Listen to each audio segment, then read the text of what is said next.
Di sini kita bisa lihat Allah ada hati untuk orang Israel. Dia mau membebaskan mereka dari kebudakan mereka. Tapi kita juga bisa lihat ada Firaun. Dan Firaun melambangkan iblis dan sistem dunia ini dan dosa. Dan dia mengikatkan mereka supaya mereka tidak bisa bebas. Tapi mereka jadi budak di sana. Tapi Allah mengutus itu Musa dengan kabar baik. Dia mau pergi kepada Firaun dan berkata, biar Israel pergi. Tapi kita lihat, dia tidak hanya mau membebaskan mereka dari kebudakan di Mesir. Tapi dia mau mereka dibebaskan supaya mereka bisa melayani Allah. Supaya mereka bisa melayani Tuhan.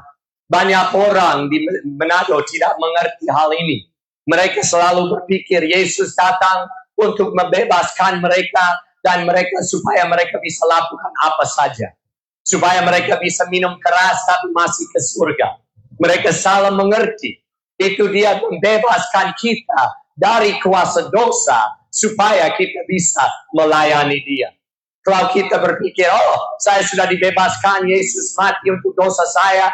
Jadi kalau saya hidup dalam dosa, tidak masalah akan ke surga. Karena saya seorang Kristen, percaya Alkitab. Ini sesat. Karena Allah tidak mengutus anaknya mati di salib supaya kita bisa hidup di dalam dosa. Tapi dia mati di sana dan bangkit supaya kita bisa dibebaskan dan hidup untuk Allah. Dan melayani Tuhan kita, Yesus Kristus. Jadi di sini kita bisa lihat Musa datang kepada Firaun dan berkata, itu membebaskan Israel supaya mereka bisa melayani Tuhan. Ini sama seperti kita bisa baca di Yohanes 8. Yohanes 8 ayat 34 sampai 36. Karena ini melambangkan itu hal-hal yang terjadi di Perjanjian Baru. Yohanes 8 ayat 34 sampai 36. Kata Yesus kepada mereka, Aku berkata kepadamu, sesungguhnya setiap orang yang berbuat dosa adalah hamba dosa. Dan hamba tidak tetap tinggal dalam rumah, tetapi anak tetap tinggal dalam rumah. Jadi apabila anak itu memerdekakan kamu, kamu pun benar-benar merdeka. Di sini itu berkata, Yesus sendiri berkata, kalau orang hidup di dalam dosa, mereka adalah budak. Mereka adalah hamba dosa. Mereka tidak bebas. Mereka diikat oleh kuasa dosa. Dan orang seperti itu tidak akan hidup di rumah Bapa di surga untuk selama-lamanya. Tapi mereka akan binasa.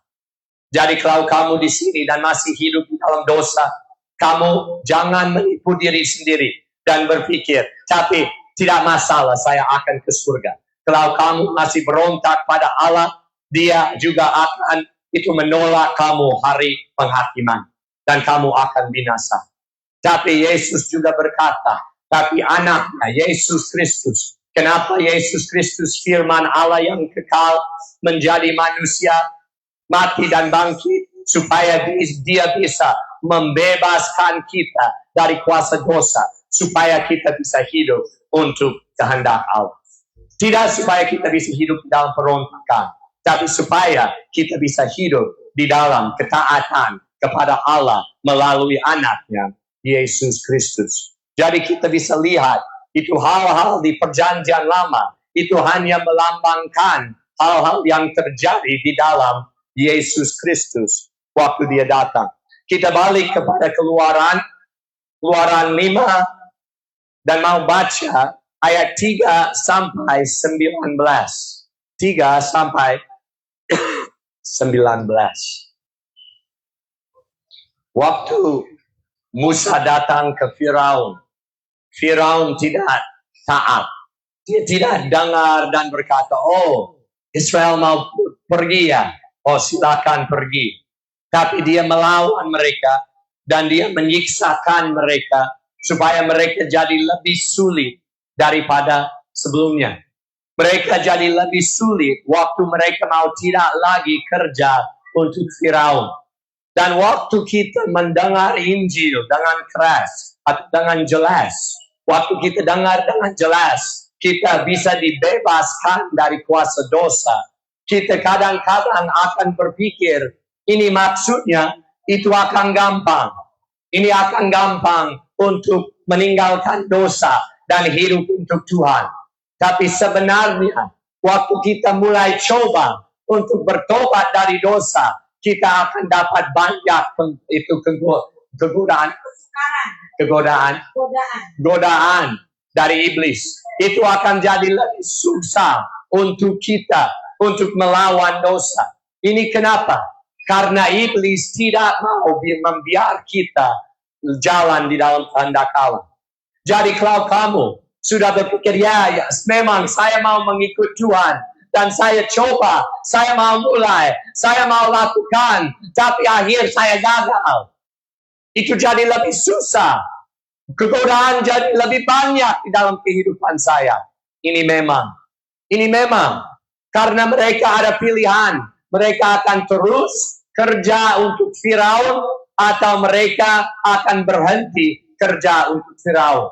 Dan kalau mereka ambil keputusan tidak lagi kerja untuk Firaun, mereka akan dapat banyak itu kesusahan dari Firaun. Dan kalau kamu ambil keputusan untuk bertobat, berhenti hidup di dalam dosa, dan jalan di dalam kehendak Tuhan, ini juga akan terjadi di dalam kehidupanmu. Itu mungkin mulai ada banyak masalah di dalam kehidupanmu. Mungkin ada banyak kegodaan di dalam kehidupanmu. Dan kamu akan berpikir, saya tidak bisa. Itu dosa terlalu kuat. Iblis terlalu kuat. Masalah di dalam kehidupan saya terlalu besar. Itu saya tidak bisa jalan di dalam kehendak Allah. Tapi iblis hanya bohong. Dia hanya bohong. Dan kalau kamu percaya dia, waktu dia melawanmu, waktu kamu mau keluar dari dosa, dan kamu berpikir, dia terlalu kuat, saya tidak bisa. Ini maksudnya belum percaya kepada Tuhan. Karena masih berpikir, kamu bisa melawan iblis. Tidak bisa. Kita di sini, kita bisa lihat, kita harus ambil keputusan untuk berhenti hidup di dalam dosa. Ini dosa apa?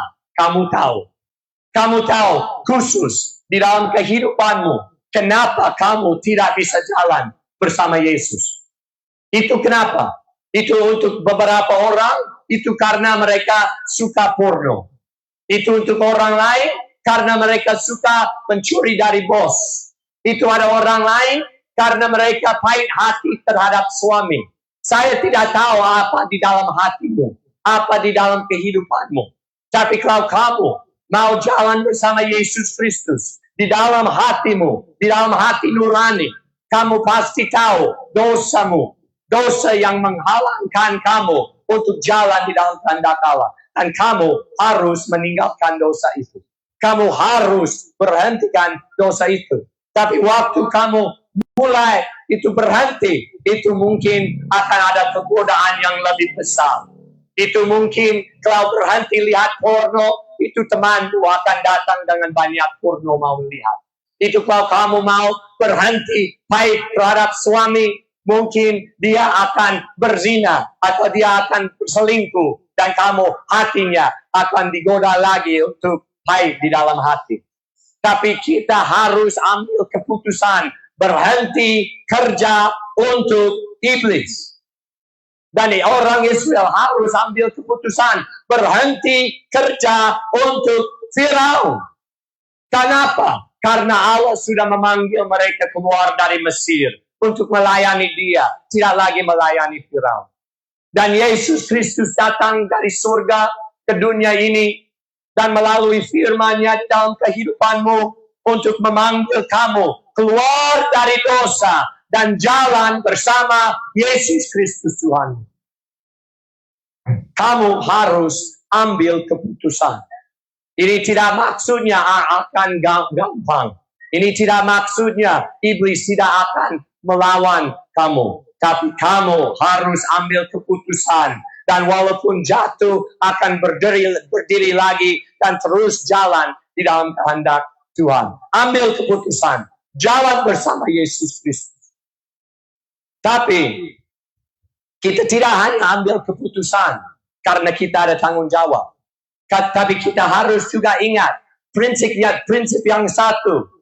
Prinsip yang satu.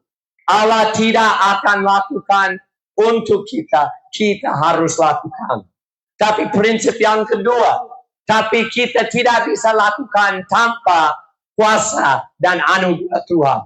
Tapi kalau kita lakukan, kalau kita ambil satu langkah, Dia akan kasih anugerah untuk ambil dua langkah.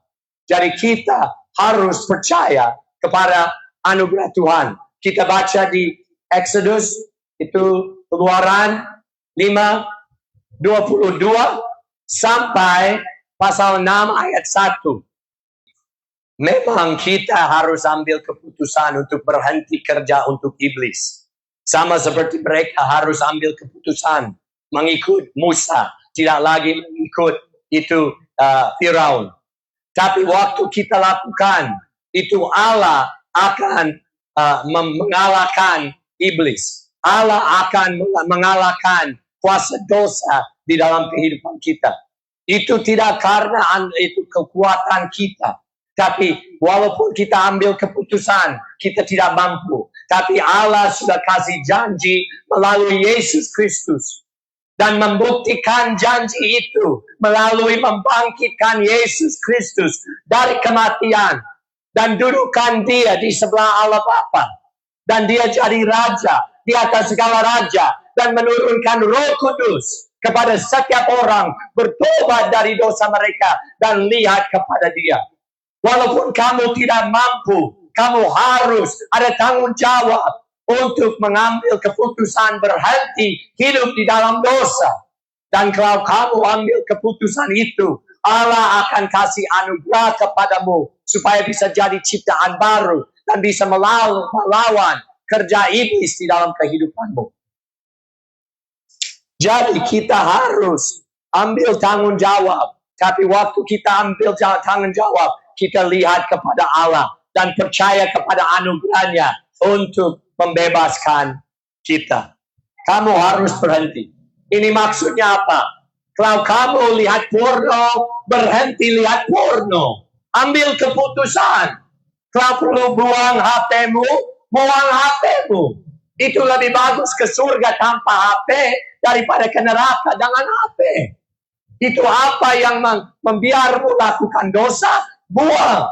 Supaya bisa berkelahi dan bisa berjuang di dalam kehendak Allah. Dan bisa lakukan kehendak Allah, tidak lagi lakukan dosa. Memang iblis akan melawanmu. Memang iblis akan menggodamu. Tapi Yesus Kristus akan berdiri bersamamu. Dan Dia akan kasih kuasa. Dan Dia akan mengalahkan iblis di dalam kehidupanmu. Kamu harus percaya dan taat kepada Dia. Karena Dia ada anugerah untukmu.